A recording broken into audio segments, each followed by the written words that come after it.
Assalamualaikum warahmatullahi wabarakatuh. Selamat siang semuanya. Hari ini saya akan membahas pertanyaan dari Pasrian DC, yaitu mengenai Hemming Code ya. Nah, sebelum saya masuk, bagian Hemming Code mana yang kamu tidak pahami? Wah, itu palu P1, P2, dan P3-nya dari mana? Saya kurang tahu, Pak. Saya akan bahas dengan file saya. Hemming Code. Tolong Anda perhatikan, nanti kalau masih bingung, silakan Anda tanyakan kembali ya. Seperti itu ya, Pasrian ya. Ya. Oke, saya mulai saja. Oke. Hemming Code ini adalah salah satu coding yang sering digunakan. Jadi kalau Anda perlu tahu, Hemming Code ini adalah coding yang juga digunakan di dalam komputer. Yang mana coding itu? Jadi kalau Anda pernah melihat, saat Anda mengkopikan satu file dari satu laptop, misalnya laptop A, Anda kopikan ke laptop B, selanjutnya pada saat proses pengkopian ke laptop B sebagai target, itu laptop B-nya memberikan notifikasi bahwa data yang Anda kopikan itu korup. Korup itu istilahnya ya tidak bisa ditampilkan. Nah, ini kan pertanyaannya menarik. Bagaimana komputer B bisa tahu bahwa itu datanya data yang sudah salah, ya kan? Jadi bagaimana komputer B bisa mengetahui bahwa itu data rusak, sedangkan komputer B dengan komputer A tidak saling terhubung, seperti itu ya. Nah, tekniknya adalah dengan menggunakan Hemming Code. Jadi Hemming Code ini adalah salah satu kode yang digunakan sebagai pengoreksi kesalahan, sehingga error correction code. Jadi dia tahu bahwa data yang dia terima itu bukan data asli, artinya datanya sudah berubah, ya seperti itu ya. Kode ini diperkenalkan oleh Richard Hemming itu tahun 1950 sebagai kode tunggal pengoreksi kesalahan, single error correction code, di mana bit pengecek ditambahkan ke dalam bit-bit informasi. Jadi ini informasi ya. Jadi di dalam kode itu ada namanya bit pengecek. Saya tuliskan saja atau gimana ya? Oke. Saya pakai notepad saja ya. Notepad kan lebih gampang. Jadi saya ketikkan notepad dulu. Jadi Anda harus pahami bahwa di dalam data itu ada namanya bit pengecek. Dan satu lagi apa? Bit informasi. Anda bisa ini ya, bisa langsung memberikan komen ya. Jadi bit pengecek itu ditambahkan ke dalam bit-bit informasi. Jadi ada bit informasi, di dalamnya ada bit pengecek. Jika suatu saat ada perubahan bit-bit data, ini bit yang kita kirim, ketika proses transmisi, maka bit-bit informasi asli masih bisa diselamatkan. Jika suatu saat ada perubahan bit-bit data, bit datanya bit apa? Jadi mana tadi? Bit informasi itu adalah paketnya.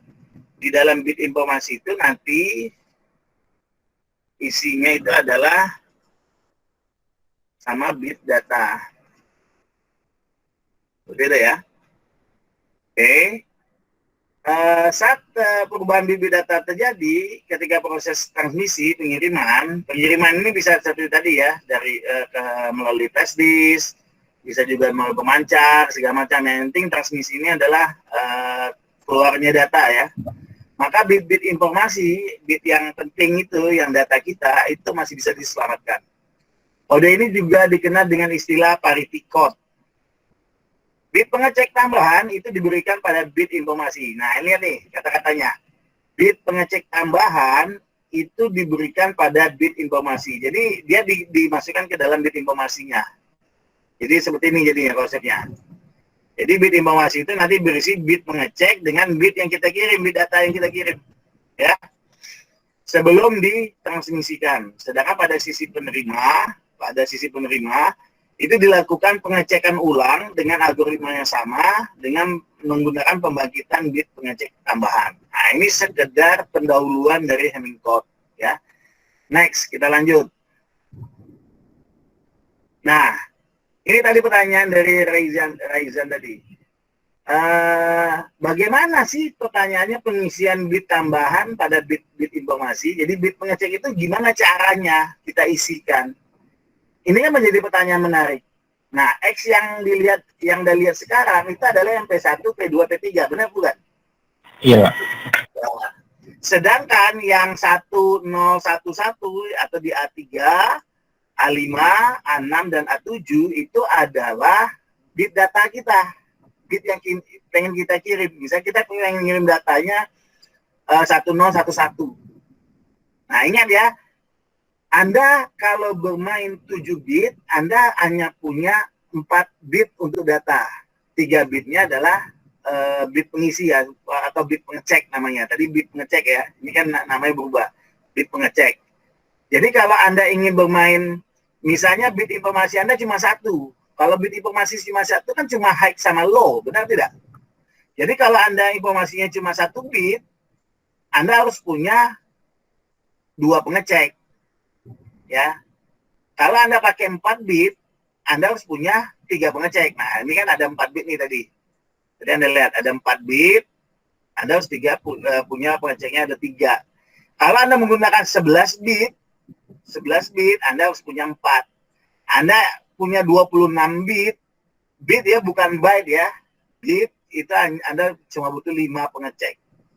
Jadi bit pengecek ini kalau dalam istilah kita mau mengamankan data itu dengan berapa banyak bitnya pengaman datanya.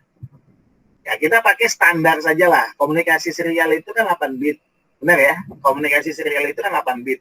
Atau 1 byte. Ingat, pengiriman serial itu bit per second itu ada 8. Jadi 1 byte pengiriman itu 1 karakter. Nah, kalau kita membicarakan ASCII, 1 karakter itu bisa diisi oleh 8 bit atau 1 byte. Misalnya kita mau kirimkan A. Nah, kita H itu dalam ASCII kan 60 berapa ya? Saya naik ASCII dulu, ASCII kan di atas.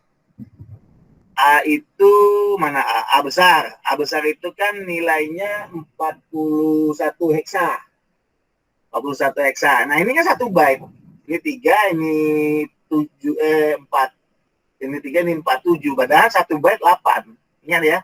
1 byte itu BYTE, 1 byte itu 8 bit. Nah, berarti kita main Hamming code-nya main yang 4 saja. 4 bit saja. Nanti kita butuh 3 pengecek. Seperti itu ya. Jadi posisi peletakan P1 kalau di Pak Surya kan nggak ada ini ya. Nggak disebutkan gimana cara penempatannya. Seperti itu. Ada teman kalian masuk gitu. Oke. Kita kembali lagi Google Drive-nya. Nah, kalau di Pak Surya kan tidak jelas posisinya dan nil isinya aja juga mungkin Anda bingung. Seperti itu ya. Isinya aja Anda bingung kan? Iya. Ya. Nah, sekarang kita masuk ke tahapan. Jadi saya sudah memberitahukan ya bagaimana kenapa dia total ada P1, P2, P3 karena datanya adalah 4 bit. Ya. Makanya dia butuh 3 pengecek. Posisinya kenapa ditempatkan di sini juga sudah dijelaskan di sini. Nah, sekarang kita membahas bagaimana mengisikan P1, nih P1, P2, yang ini, dan P3. Di sini namanya bukan P, namanya A. Jadi A1, A2, dan A4. Seperti itu ya. A1, A2, dan A4. Nah, inilah cara pengisiannya. Ya, cara pengisiannya adalah A1 itu diisi dengan data yang A3, ya, ini simbol apa? Kalau kalian perlu tahu, ini tahu nggak simbol apa nih? Ada yang tahu nggak simbol apa nih? Plus yang dilingkari. Halo? Ada yang mengenal nggak simbol apa nih? Komplement, kurang tahu deh. Tidak ada yang tahu? Ini adalah simbol exclusive OR. Saya buka exclusive OR.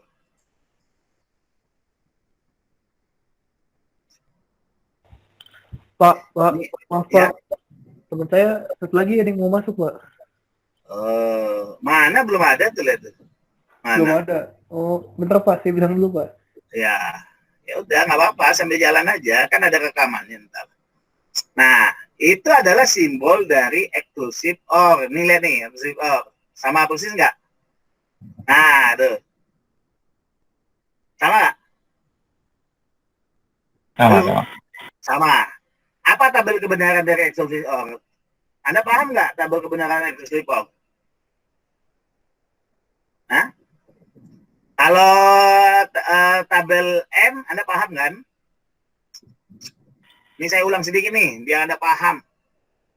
Kalau tabel N, Anda paham kan tabel kebenaran N? Ya. Apa kesimpulan dari N? Ayo, apa kesimpulan dari N? Saudara jawab.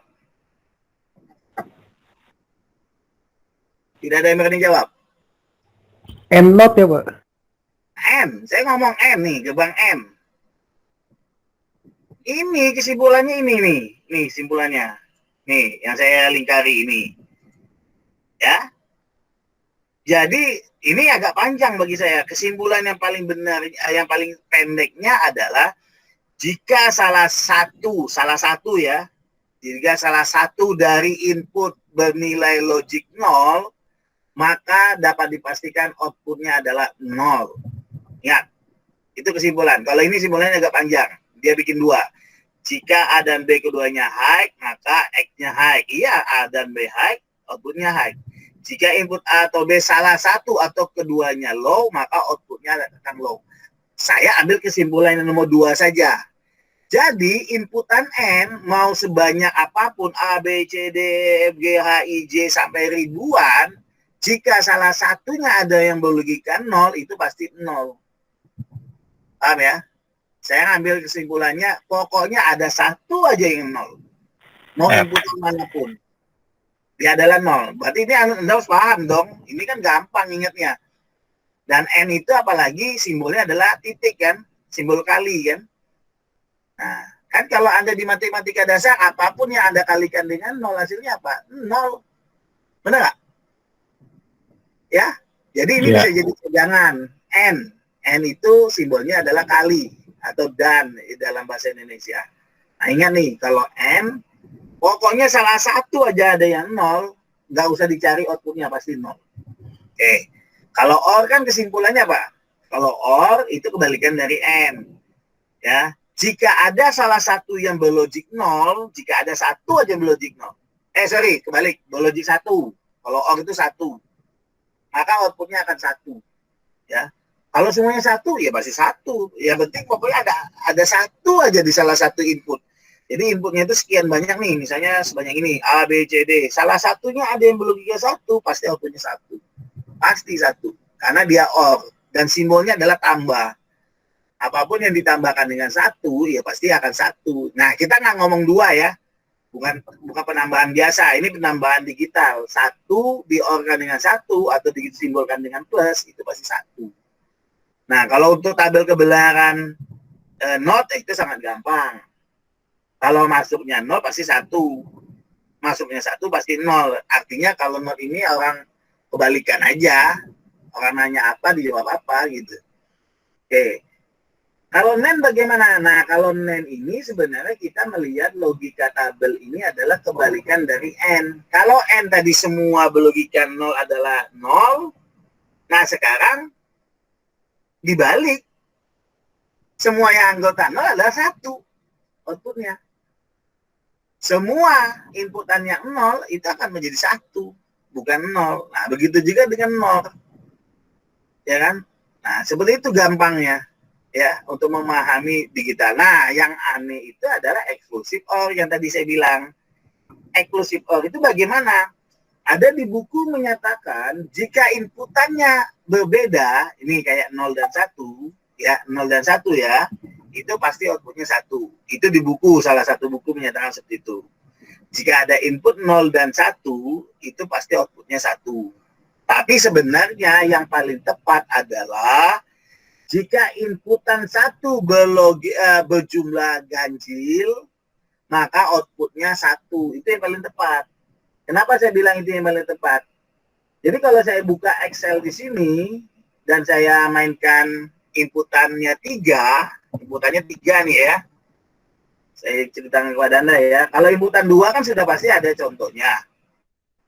Sekarang inputannya 3. A, B, C.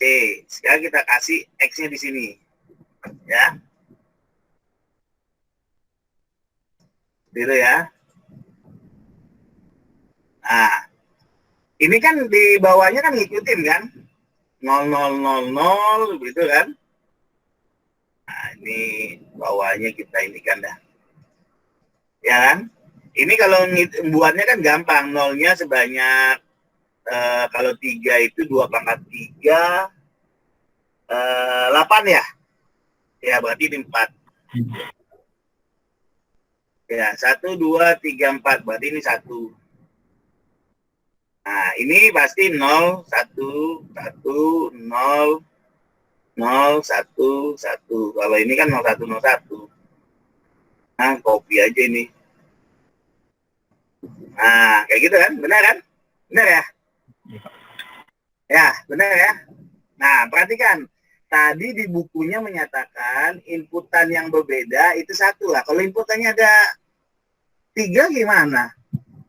Bingung lagi kan? Nah, makanya pernyataan yang enak itu adalah jika logik 1, nih angka 1-nya itu ganjil, itu nilainya pasti 1. Nah, saya tanya nih, 000. Berapa angka 1-nya? Ganjil atau genap? Nggak ada. Genap. Kalau 0 itu genap. Iya. 0 itu genap, berarti 0. Ya kan? Nah, 0001. Ganjil atau genap? Ganjil. Ganjil, berarti 1. Ya kan? 010. Genap. Genap. Mana kamu lihat genap? Jumlah.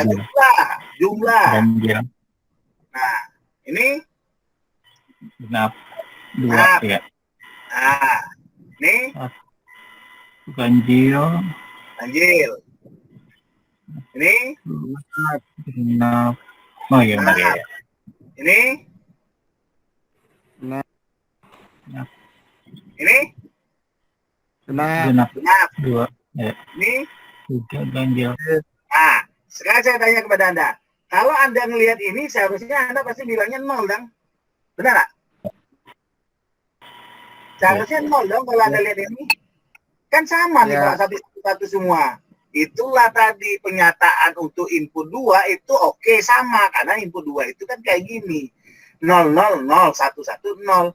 Tapi kalau inputnya 3, ini 1. Nah, kan bisa salah Anda kan? Iya. Gitu. Jadi yang benar itu mau inputan 1000 nih, yang inputannya A, B, C, D, E, F, G. Ya hitung aja jumlah satunya. Genap atau ganjil. Kalau dia genap itu 0. Kalau dia ganjil itu 1. Lah cara pembuktian yang benar gimana Pak? Ya yang benarnya pakai ini nih. Kita patokan 4 data ini. Kalau dia 000, 01, 1. Benar kan? 101, 110. Kita patokannya ini. Tapi bukan inputan sama. Jika inputannya sama, dia menjadi 0. Inputan berbeda 1. Itu salah. Yang benar jumlah angka satunya ganjil, dia 1. Jumlah angka satunya genap, dia 0. Nah, itu buktikan dengan 3 ini bisa. Caranya, nih, saya sisipkan di sini. Saya insert. Nah, bagi ini eksklusif kan dulu yang ini. Ini dengan ini. Jadi kalau 0 dengan 0 apa? 0, Pak. Tadi kan sepakatnya begitu. Ini 0, ini 1. Ini 1, ini 1, ini 1, ini 0. Ini 0. Nah, inilah yang terbaru, data terbaru Anda. Baru ini digabung dengan ini. Ini dengan ini hasilnya apa? Nah, saya buat di samping sini. Ini 0 dengan 0 kan 0. 0 dengan 1 adalah 1. 1 dengan 1, 1 dengan 0, 1. 1 dengan 1, 0. 1 dengan 0, 1. 1 dengan 1, 0. 0 dengan 0, 0. 0 dengan 1, 1. Lihat samping kiri kanan. Sama nggak? Sama. Sama persis. Jadi kalaupun ada A, B, C, D, E, F, G, nggak ngaruh. Hitung aja jumlah satunya pasti benar. Ya. Makanya nanti eksklusif OR ini ada istilahnya adalah saya agak lupa namanya, OD atau apa. Tapi itu istilah nama lainnya ganjil dan genap. Ya, istilah nama ganjil dan genap. Nah, eksklusif OR itulah yang digunakan dalam rumus Hamming code. Jadi, P1 yang tadi kalian bilang P1 yang Pak Surya ini P1, itu kalau di sini namanya A1, itu diambil datanya dari A3. A3 itu yang mana sih? Yang ini. Data yang pertama. Kalau di Pak Surya itu namanya A. Ya. A3 dieksklusifkan dengan A5, dieksklusifkan A7. Kalau Pak Surya namanya ABC ya. ABC benar ya Pak Surya, ABCD. ABCD Pak Surya ya.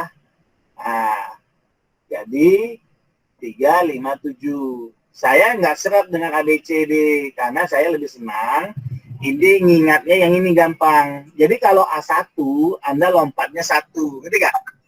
Ini buat trik ya, buat trik Anda ya. Kalau Anda cari A1, kalau di Pak Surya namanya P1, kalau saya bilangnya A1 yang lebih cocok. Kalau Anda mencari isi dari A1, itu Anda lompat 1. Lompat 1. Ngerti nggak lompat 1? Jadi isi A1 itu adalah A2-nya dilompatin, nggak diambil. Berarti yang diambil A3. A4-nya nggak diambil, yang diambil A5. A6-nya nggak diambil, yang diambil A7. Lompat 1 nggak? Lihat. Ada juga yang bilang, apa itu kan ganjil. Ya boleh kalau Anda mau ingat itu ganjil, 1, 3, 5, 7. Tapi saya bilang patokannya di sini, di A1-nya. Kalau A1 berarti lompat 1. Berarti kalau saya cari A1, A2-nya nggak saya ambil, A3-nya yang saya ambil. A4 tidak saya ambil, A5 yang saya ambil. A6 tidak saya ambil, A7 yang saya ambil. Paham? Paham nggak? Paham, Pak. Oke, sekarang mencari A2. Kalau di Surya namanya, saya nyebut nama dosen.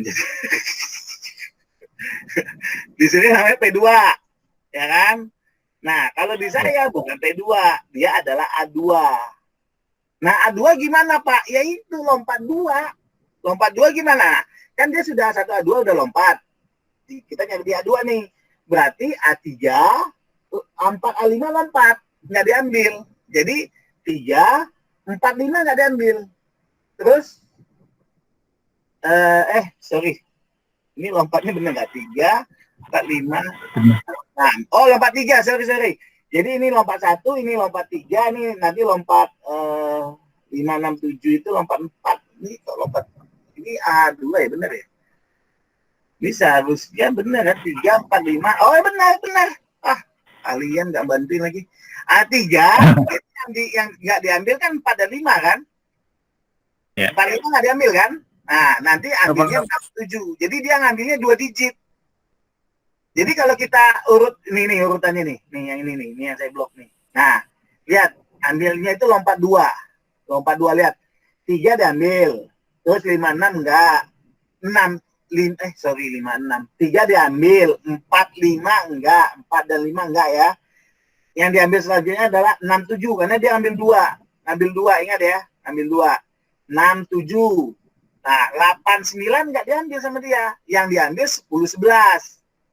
12, 13 enggak. 14, 15. Nah, ini kelanjutannya bisa kita ambil. Bisa dong, 15 setelah 15. 16, 17 enggak diambil. 18, 19 diambil. Ya. Ingat ya, setelah 15 ini, 16, 17 enggak diambil. 18, 19 diambil. 20, 21 enggak diambil. 22, 23 diambil. Paham? Paham nggak? Paham, Pak. Nah, dan yang terakhir, yang P3 atau A4, saya bilangnya A4. Kenapa A4? Karena yang di A3-nya kan data, yang A. Data kalau di Surya itu A. Ya, P3-nya kan loncat. Nah, ini saya tulisnya A4. Kenapa A4? Karena dia memang lompatnya lompat 4. Jadi kalau lompat 4 itu dia ambil 4, 5, 6, 7.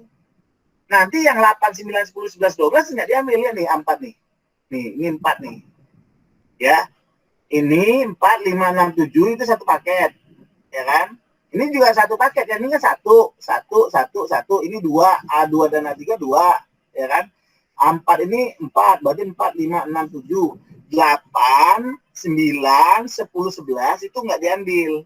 Yang diambil berikutnya adalah 12, 13, 14, 15. Nanti lompat lagi 4. 16 enggak, 17 enggak, 18 enggak, 19 enggak. Nanti yang diambil berikutnya yang 4, 20, 21, 22, 23. Nah, titik-titik berikutnya ya gampang. Berarti 24 nggak diambil, 25 nggak diambil, 26 nggak diambil, 27 nggak diambil. Yang diambil 28, 29, 30, 31. Begitu seterusnya. Nah, Pak, bagaimana kalau dia A8? Lah, kalau 8 ngambilnya 8. 8 itu dari 8, 9, 10, 11, 12, sampai 15. Ambil semua itu datanya. Nah, nanti lompat lagi 8. Jadi 16 enggak, 17 enggak, 18 enggak, 19 enggak, 20 enggak, 21 enggak, 22 enggak, 23 enggak. Nah, itu udah 8 tuh. Nah, nanti 24 sampai 31 ambil. Ambil itu artinya jadi bagian dari dia ya, dengan dibuat eksklusif OR. Paham? Sampai sini. Sampai A16, A32. Paham lah, kalau Anda nggak paham, bingung saya. Ya, paham ya? Sampai sini? Paham, Pak. Oke, sekarang, nah sebenarnya kalau saya sih ada tabelnya. Jadi yang punya Pak Surya itu mana sih? 1010. Ya udah, ini kan datanya nih. Saya cari 1010. Ini 1010.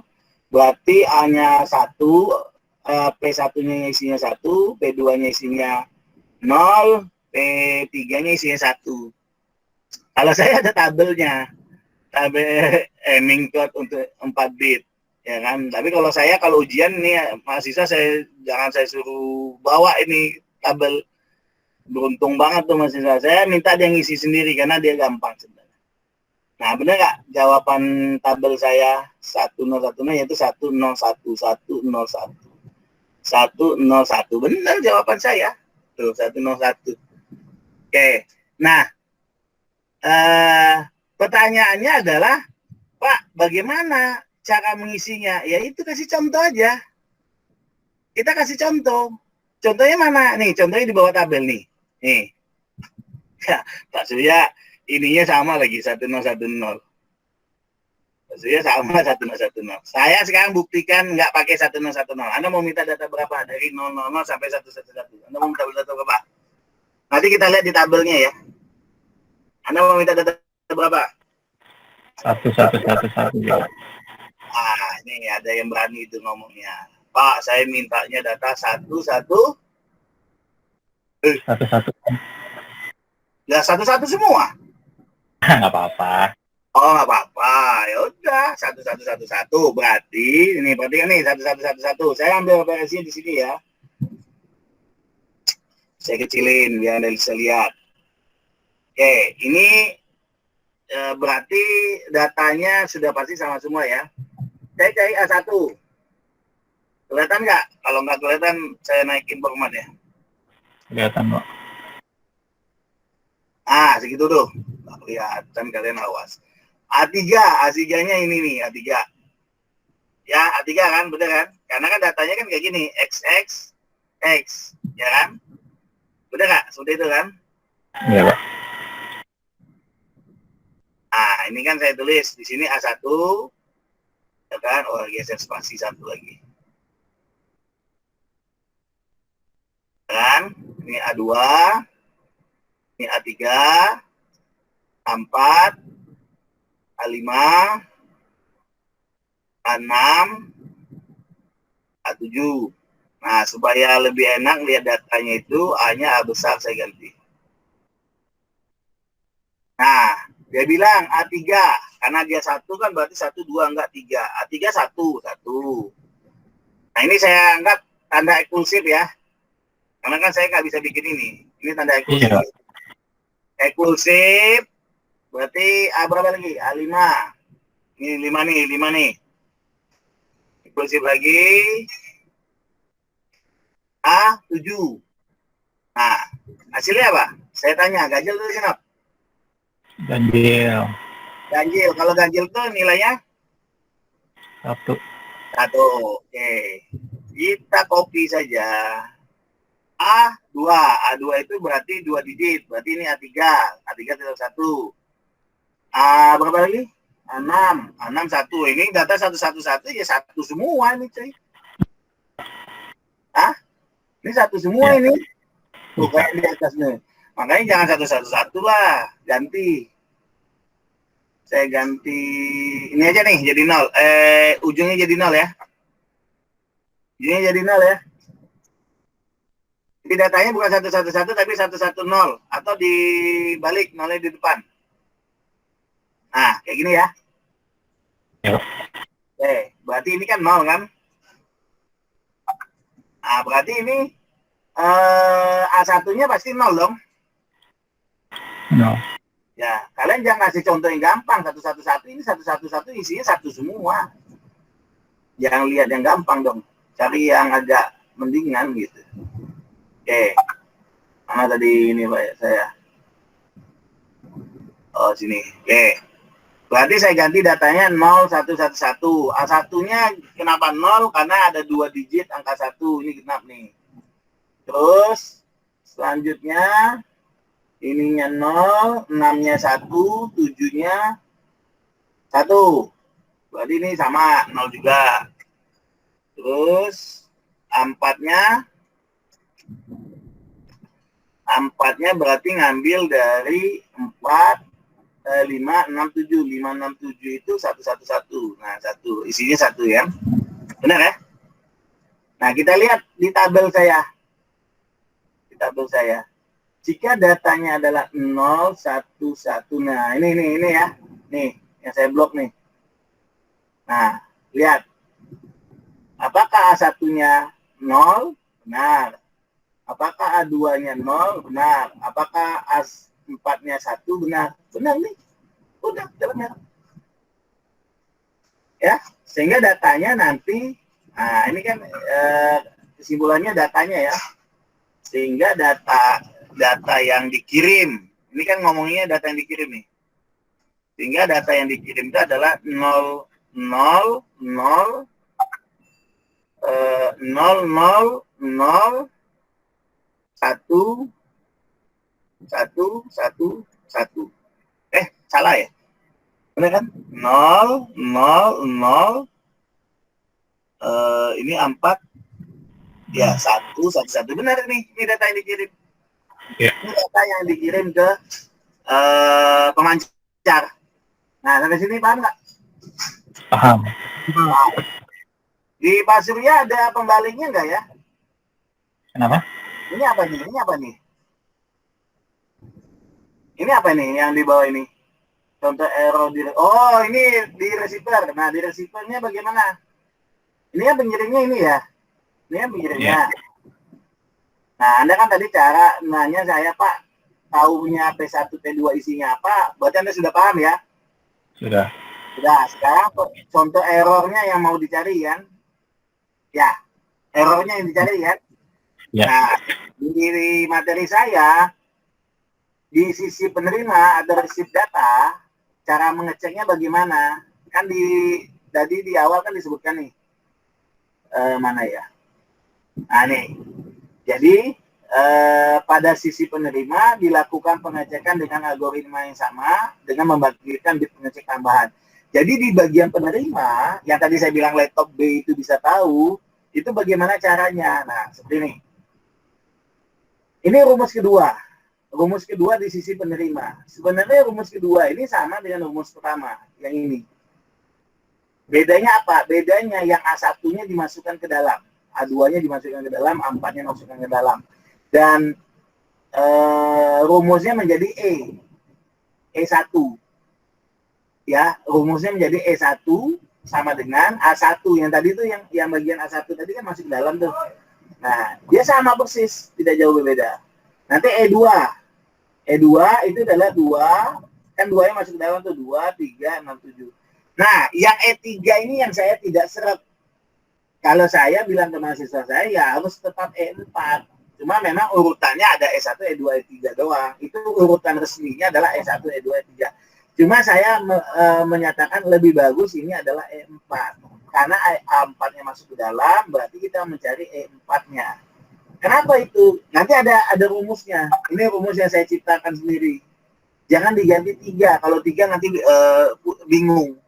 Harus 4. Nah, syarat di sisi penerima, semua E-nya harus 0. Nih, semua E-nya harus 0. Jadi jika salah satu E-nya ada yang berlogika 1, maka ada data yang berubah. Ini yang tadi saya bilang. Laptop tahu bahwa data Anda sudah berubah atau korup. Tahunya dari mana? Dari teknik ini. Jadi jika semua data pengecek, dan ini kan saya bilang tadi, ada namanya pengecek dan bit data. Jika pengecek dan bit datanya itu bermasalah, ya, hasil akhirnya tidak 0, ya, hasil akhirnya bukan 0 di semua E-nya, berarti ada yang berubah. Ada yang berubah. Dan itu bisa kita ketahui yang berubah itu yang mana. sampai bisa mendapatkan data aslinya. Jadi kalau Anda pernah mendengar istilah recovery data, ya ini hampir mirip kayak gini, teknik merecovery data itu. Mencari data yang benarnya apa, itu bisa. Nah, bagaimana caranya? Jadi ini nggak usah dibaca lah. Ini. Caranya adalah dengan membuat, ini dia nih. Namanya OR sama event. Jadi kalau yang exclusive OR itu namanya ODD. OR, ya. Kalau yang exclusive OR namanya event. Ya, jadi total satunya genap. Kalau ini total satu ganjil dinamakan ODD, total genap dinamakan event. Itu ada di dalam digital kebijakan itu. Nah, sekarang kita langsung contoh saja. Kan kita sudah dapat rumus penerima nih, ini penerima. Sekarang kita akan membahasnya di sini di contohnya. Nah, kayak gini nih. Jadi pembuktiannya bagaimana? Kita mencari namanya E1. E1 itu adalah mengambil dari A1, A3, A5, A7. Kita lihat nih, datanya mana tadi? Ini ya. Nah, ini datanya ya. Nah, ini datanya. Ingat ya, ini data yang dikirim. Ini data yang dikirim nih.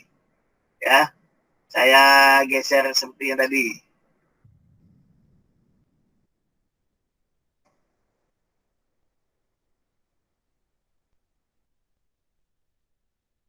Nah, dia bilang, buktikan bahwa data ini adalah sudah benar.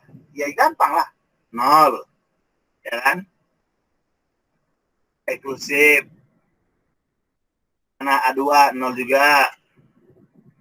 Eksklusif. Terus apa lagi? 1, mana tadi? Oh, 1 salah. Ini 1 nih. Jadi hati-hati ya. Dalam menulis, hati-hati ini E1, 0. Benar. E3-nya 1. A5-nya 0. Terus harga A7-nya 1. Oke. Kesimpulannya adalah, saya tanya, ganjil genap? Benar. 0, berarti benar. E2 dicari. E2 berarti dari E2. E2-nya 0. Eksklusif. A3-nya 1. Eksklusif. Selanjutnya 6 kan? 6-nya 1. Eksklusif. 7-nya 1. Saya tanya, ganjil genap? Ganjil. 1. Nah, E4.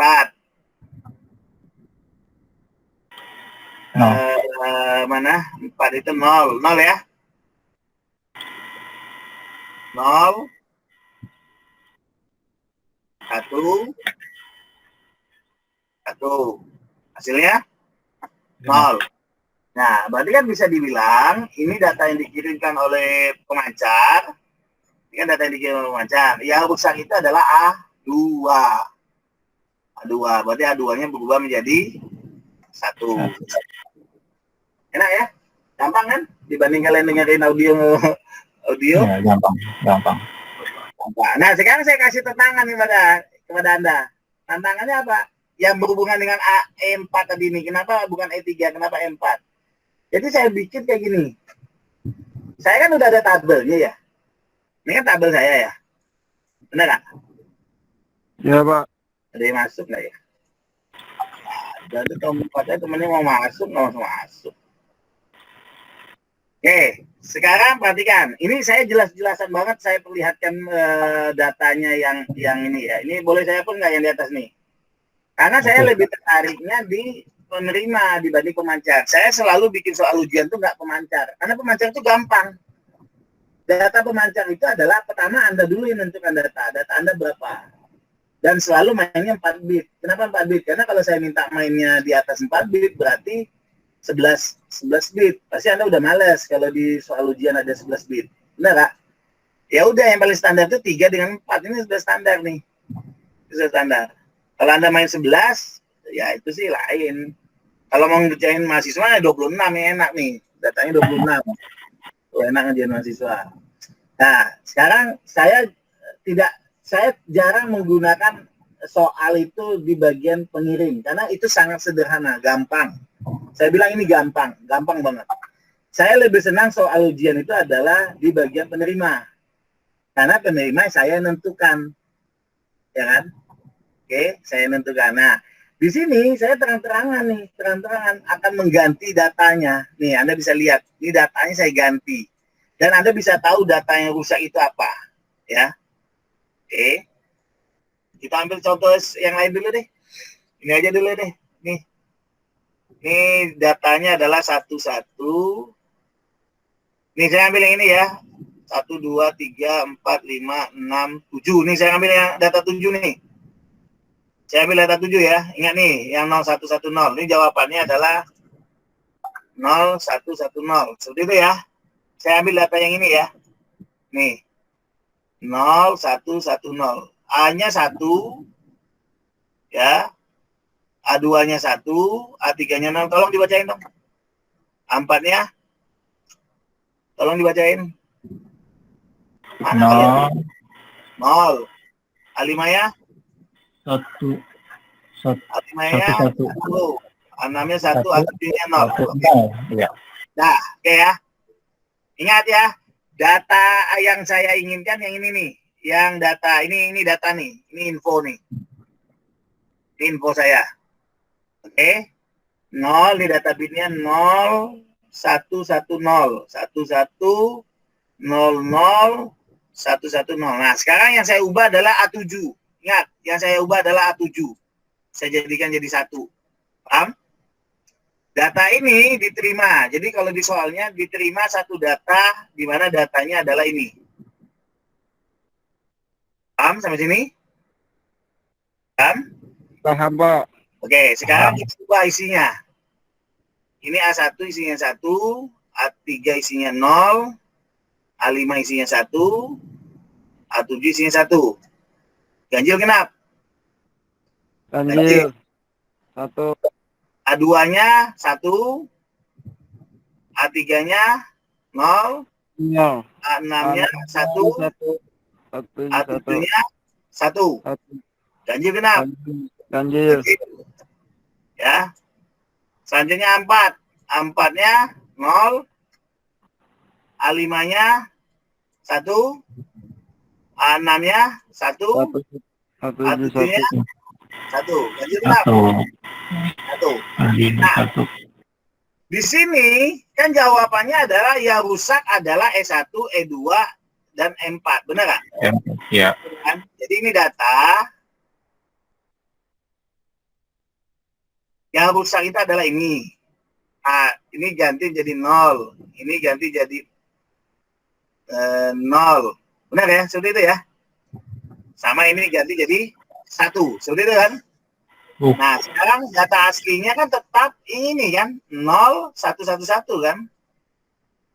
0111 kan? Data aslinya tetap ini kan? Iya. Nah, sekarang saya tanya, data aslinya saya kirim bukan 011 tapi 0110. Itu ya? Benar. Nah, berarti info yang didapat salah. Nah, sekarang data yang di atas saya ambil ya. Yang saya ganti itu yang angka 7. 7 dari mana dapatnya? 4 ditambah 2 ditambah 7. Berarti yang diganti adalah data ke-7. Data ke-7 apa? 1. 1 jadikan 0. Sehingga infonya menjadi benar. A3-nya 0, A5-nya 1, A6-nya 1, A7-nya 0. Nah, valid datanya. Ya. Ya. Itu, Pak. Paham. Jadi itulah yang tadi saya nyatakan kepada Anda. Ini jangan diubah menjadi E3. Ini jangan diubah jadi E3. Dia harus tetap E4.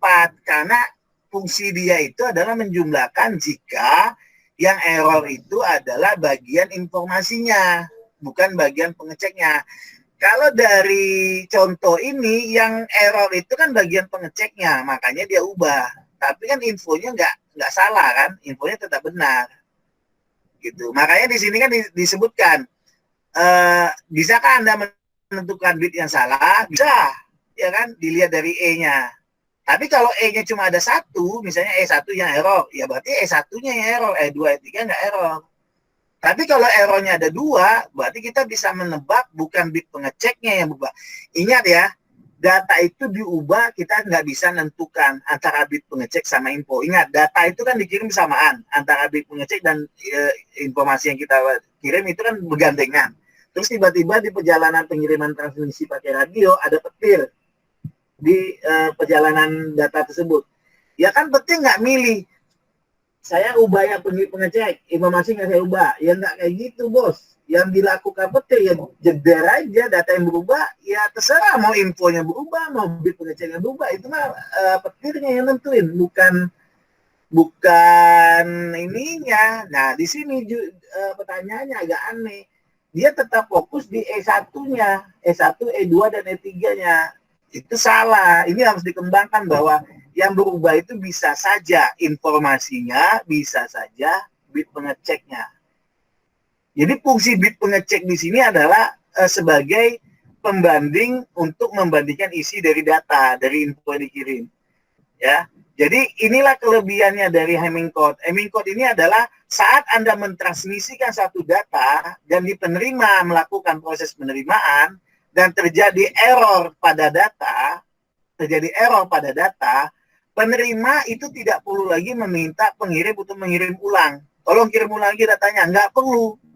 Dengan teknik pengecekan seperti ini, karena di datanya sudah ada bit pengeceknya, penerima bisa melakukan pengecekan ulang bahwa data yang diterima oleh dia valid atau tidak. Jadi validasi datanya sudah ada di dalam datanya. Memang kelemahan dari Hamming code adalah yang tadinya data 4 bit itu menjadi besar, menjadi 7 bit. Kenapa 7 bit? Ya karena di dalamnya sudah disisipkan pelindungnya, pengeceknya. Jadi kalau datanya itu tadinya kecil, pada saat di copy itu menjadi besar. Makanya kalau di playlist Anda, pada saat proses pengopian dan diinikan ke sana, dia sebenarnya udah membawa data yang agak besar. Karena ada pelindung data di sana. Nah, jika dalam proses pengisian di playlist ada masalah, itu datanya menjadi tidak valid. Nah, pada saat pengecekan di laptop B melakukan proses pembandingan yang sama. Dan dia lihat kenapa E1, E2, E3-nya menjadi tidak 0, tapi ada bernilai 1. Kalau ada bernilai 1 berarti salah. Nah, yang namanya recovery data, itu dia bisa membalikan data, karena dia tahu data mana yang error. Seperti itu. Inilah canggihnya Hamming code. Ya. Paham? Paham, Pak. Paham, Pak. Ya udah, selesai kan pertemuannya? Gitu. Sederhana kan? Dibanding Anda baca datanya. Oke, selesai. Selesailah pertemuan kita. Mau ngapain lagi? Udah. Anda nggak pernah tanya? Ada yang masih lagi dari materi digitalnya? Lagi yang masih bingung? BCD? Enggak, BCD aman. BCD aman, nggak ada masalah. Aman. Paham? Ya udah kalau paham nggak apa-apa. Saya rencana mau bikin videonya nggak jadi-jadi mulu ini. Tapi saya bikin grup itu tujuannya adalah kita ketemu di grup lama, grup yang dibikin oleh teman Anda itu si Rabdi. Jadi kita tidak ngerecokin grupnya Pak Surya, gitu. Ya. Nah, kita itu Anda tanya aja. Nah, saya sempat kemarin dikirimi oleh siapa, cuma saya belum ngecek. Tapi sebenarnya tidak perlulah saya ngecek yang mengenai biner, oktal, dan heksa. Biner, oktal, dan heksa itu kalau dibahasnya itu sederhana sebenarnya, tidak terlalu ribet, ya. Oke, konversi mungkin yang bermasalah. Kalau konversi nggak apa-apa kalian tanya. Jadi kalau Anda mengalami permasalahan, yang tidak paham dengan audionya dari dosen kita, Pak Surya, Anda tanyakan aja ke saya. Nanti saya gambarkan, saya jelaskan secara jelas melalui tampilan video gitu, biar Anda paham. Oke?